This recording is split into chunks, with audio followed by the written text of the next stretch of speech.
बड़े लोग इंतजार करते हैं कि भैया अभी तो थोड़ा ना भजन पूजा करने का समय है, अभी माला पहनने का समय थोड़ी है, अभी कंठी धारण करने का समय थोड़ी है। अरे भैया क्यों नहीं है तो फिर कब आएगा?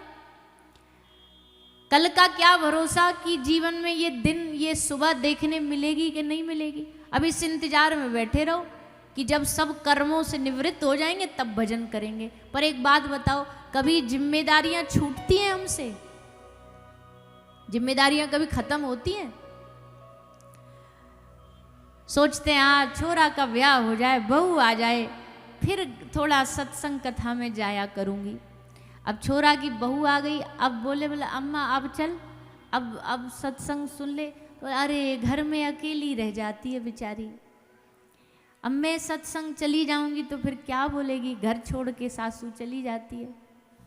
अभी थोड़ी पुरानी हो जाए फिर जाऊंगी। अब पुरानी हो गई, अब पुरानी हुई तो अब बाल बच्चे हो गए, पोता पोती हो गए, बोले अम्मा अब चल कथा सुनने चल। बोले अरे घर में छोटो सो नैनो सो लाला है, लाली है, उनको छोड़ के आ जाऊंगी या अकेले पे संभाले नहीं जाएंगे, तो अभी ने कि बड़े है जाएं तब आऊंगी। बड़े हो गए, बड़े हो करके अब समय मिल गया अम्मा अब बोले अब कानन से सुनाई नहीं देता, अब कथा में जाके क्या करूंगी।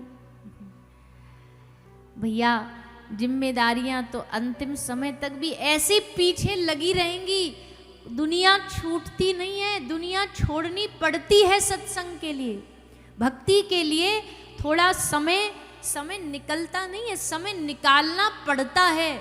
दुनियादारी के लिए हमारे पास समय है, बात करा लो कितना भी समय है, यहाँ वहाँ इधर उधर घूमने का समय है, आने जाने का समय, पर भगवान की भक्ति के लिए बस समय नहीं, बाकी सब चीजों के लिए समय। पर आप सब बड़े धन्य हैं कि आप कथा में आ पाए, ठाकुर जी आपको कथा में ला पाए, आप यहाँ बैठे हो। तो हम तो यही कहेंगे कि हर व्यक्ति को अपने जीवन का कुछ अंश भगवान को देना चाहिए। अजी जिसने समय दिया तुम उसी के लिए समय नहीं निकाल रहे, कह रहे हमारे पास समय नहीं है। समय नहीं होने का ये हमारे पास बड़ा तगड़ा बहाना है। भैया समय सबके पास है, किसी के पास भी, हमने एक दिन बताया था ना 24 घंटे ही हैं, 25 नहीं है, सबके पास 24 है, पर उसका उपयोग कहाँ कहाँ कर रहे हो वो महत्वपूर्ण है। और असल में आपने 24 घंटे में से बाकी घंटे क्या किया उससे फर्क नहीं पड़ता, पर अगर आप यहाँ 3 घंटे बैठ करके भगवान की कथा को दे रहे हो, भगवान को दे रहे हो, तो आपके जीवन में ये 3 घंटे ही सबसे महत्वपूर्ण गिने जाएंगे। जो समय भगवान में लगा वही गिना जाता है, वही आयु गिनी जाएगी, बाकी तो सब ऐसे ही पानी की तरह बहा जा रहा है, सब निकला जा रहा है। जो समय भगवान में लग गया, जो कथा में लग गया, वही समय हमारे जीवन का सबसे सुंदर समय, आनंदमय समय। आप यहाँ बैठे हो, यहाँ बैठ करके आपको क्या मिल रहा है? क्या मिल रहा है? बोलिए ना, किस लिए आए हो यहाँ? कथा सुनने? हाँ वो तो पता है हमें, कथा ही सुनाएंगे हम, कोई और थोड़ी कुछ आपको बताएं। पर कथा का भी, कथा से मिलता क्या है? बोले यहाँ बैठ करके भले आपको कोई सुख सुविधा ज़्यादा नहीं मिलती हो, सुख सुविधा मतलब बस इतना है कि बिठाने के लिए चद्दर डाल दिए और ऊपर ये थोड़ी छाया डाल दी है और सुनने को माइक लगा दिए, देखने को टीवी लगा दिए, इतनी सुविधा। इससे आगे सुविधा कथाओं में क्या? अब आप कहोगे बीच में भैया हमारे लिए चाय नाश्ता लेकर के आओ, कथा चल रही हो बीच में हमारे लिए गरम गरम चाय पकौड़े आते जाएं। फिर अब जैसे आप कहीं मूवी देखने जाते हो तो वहाँ क्या होता है?